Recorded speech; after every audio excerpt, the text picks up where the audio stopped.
O vídeo de hoje é uma resenha, uma explicação do livro A Abolição do Homem, de C.S. Lewis. Então, por que esse livro é importante? Esse é um livro importante porque nós estamos na era da pós-verdade. Então, hoje em dia, ninguém pode mais falar uma verdade, porque as pessoas, elas simplesmente se sentem extremamente ofendidas com isso. Então, hoje em dia, nada mais é absoluto. Tudo é relativo.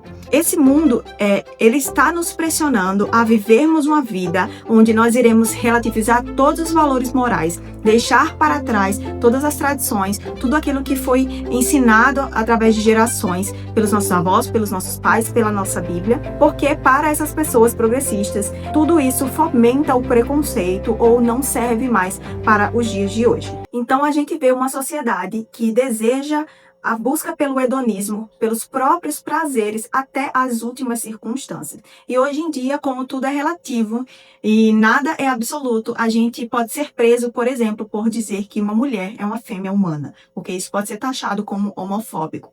Então, é disso que esse livro trata. Esse livro diz que existe moral absoluta, existem verdades absolutas, e que o certo e o errado, eles não são relativos. Então, o conservador é aquele que acredita que se deve manter tudo que funciona. Não é a pessoa que a todo custo deseja manter o status quo. Não, é aquele que acredita que mudanças dentro do conservadorismo, dentro da moral, elas podem ser feitas quando aquelas próprias pessoas percebem que algo necessita ser mudado. Então, o primeiro capítulo do livro, A Abolição do Homem, é o capítulo Homens Sem Peito. C.S. Lewis, ele vai fazer um estudo de caso a respeito de um livro que ele recebeu. Existe uma certa propaganda materialista, uma propaganda progressista nesse livro. E o C.S. Lewis, ele começa criticando. Então, ele chama esse livro do livro verde, para não especificar qual livro ele está falando, mas que é aquela coisa. Entendedores entenderão, né? As pessoas que viveram na época dele e que sabiam mais ou menos de quem ele estava se tratando, entenderam qual era o livro. E aí, C.S. Lewis vai também criticar os dois autores, que ele vai chamar do pseudônimo de Gaio e Tito. Os dois autores, eles tentam fazer com que as crianças não enxerguem valores morais objetivos. Ele vai dar um exemplo de uma charge, uma foto, uma imagem que tem no livro, onde tem duas pessoas e uma cachoeira. E um vai dizer que a cachoeira é sublime. E aí, os autores, eles vão criticar isso e vão dizer que a cachoeira não é sublime. As coisas, os objetos inanimados, eles não devem ser retratados com palavras assim, porque sublime é apenas a pessoa, a imaginação ou o conceito da pessoa que está vendo a cachoeira. Ou seja, o que ele quer dizer com isso é que a gente não deve julgar as coisas como boas ou más, bonitas, belas, feias, horrendas, porque isso diz respeito apenas a quem somos e não aquele objeto em si. Então vamos para o capítulo 2 do livro A Abolição do Homem. Então, nesse livro, o C.S. Lewis, ele não tem o interesse de colocar o cristianismo como o detentor dessa moral e desses costumes e dessa tradição que, na opinião dele, na opinião dos conservadores, ele deve ser seguida. Então, C.S. Lewis, ele vai dizer que existe um conceito amplo de moral, de tradição, que ele pode ser observado em todas as culturas, em todos os tempos. E isso ele vai chamar de Tao, que é um nome chinês que significa o caminho.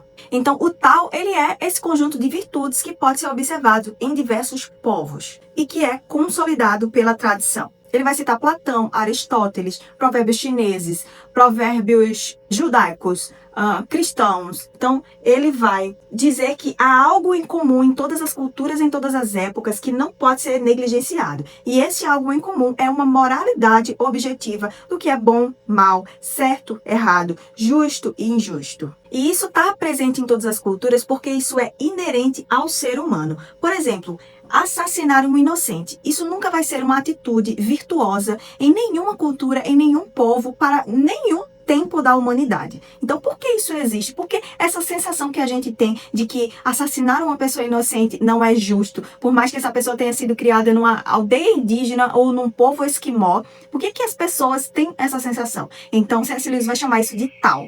E aqui eu vou abrir um parênteses para falar com vocês sobre um versículo que está em Romanos, capítulo 2, versículos 14 e 15, que diz assim: de fato, Quando os gentios que não têm a lei praticam naturalmente o que ela ordena, tornam-se lei para si mesmos. Embora não possuam a lei, mostram que as exigências da lei estão gravadas no coração deles. E disso dão testemunho também a sua consciência e os pensamentos deles, ora acusando-os, ora defendendo-os. O que é que Paulo está querendo dizer aqui com isso? Aqui ele está dizendo que mesmo os gentios, ou seja, as pessoas que não participam do povo de Deus, que não tiveram acesso à lei de Moisés, elas têm em seus corações gravados a moral, algo que o próprio Deus colocou em seus corações, e por isso eles são indesculpáveis, porque aqueles que estão fazendo o mal, eles sabem o que estão fazendo, por mais que eles não tenham tido acesso nenhum ao cristianismo. Então isso também é o tal. O que Paulo está dizendo aqui em Romanos 2,14 é o que C.S. Lewis defende no seu livro, apesar dele não usar argumentos cristãos. Então Lewis vai chamar as pessoas que não concordam com isso, que querem a todo custo romper com todas as tradições e implementar algo novo, ele vai chamar essas pessoas de inovadores. Eu adorei essa palavra, achei até um pouco irônico da parte dele, porque parece até que você está falando, ah tá, então você é um inovador que vai querer inventar a roda aqui, porque tudo já existe no mundo e você vai querer colocar uma coisa nova. Mas é isso, ele vai chamar essas pessoas de inovadores. E os inovadores, eles vão dizer que não existe moral absoluta, não existe bem absoluto e que tudo é relativo. Então, quando eles são questionados sobre, bom, ok, se não existe Deus, se não existe a moral, se não existem regras, então por que nós não estamos por aí matando nossos inimigos e por que a sociedade não é uma completa barbárie? Então, os inovadores dirão que é porque os seres humanos têm o instinto de que isso é errado. Então, Lewis vai argumentar, né? Ok, se a moral absoluta não existe e eu vou agora, a partir de agora, apenas responder aos meus instintos, a qual deles eu vou responder? Porque, veja bem, eu tenho com certeza dentro de mim o instinto da sobrevivência, mas para eu sobreviver, eu preciso ter comida, casa, eu preciso pagar as minhas contas, mas eu também tenho aquele outro instinto que quer só dormir até tarde, que quer ficar em casa, que não quer fazer nada. Então, como que eu vou conciliar? Como que, a partir dos meus instintos, somente, eu deduzo qual é o principal instinto na hierarquia dos meus instintos? Então, para C.S. Lewis, isso é completamente insano. E aqui vem uma das principais críticas de Lewis. Ele vai dizer que as ideologias modernas, elas pegam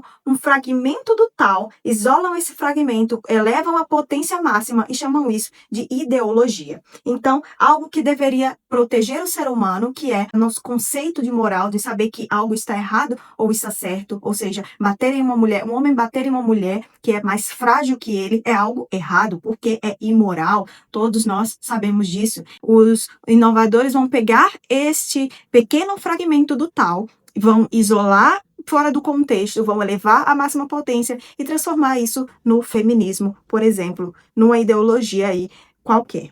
Ok, então a gente vai para o capítulo 3 e o último capítulo desse livro. Esse livro é muito fininho, ó.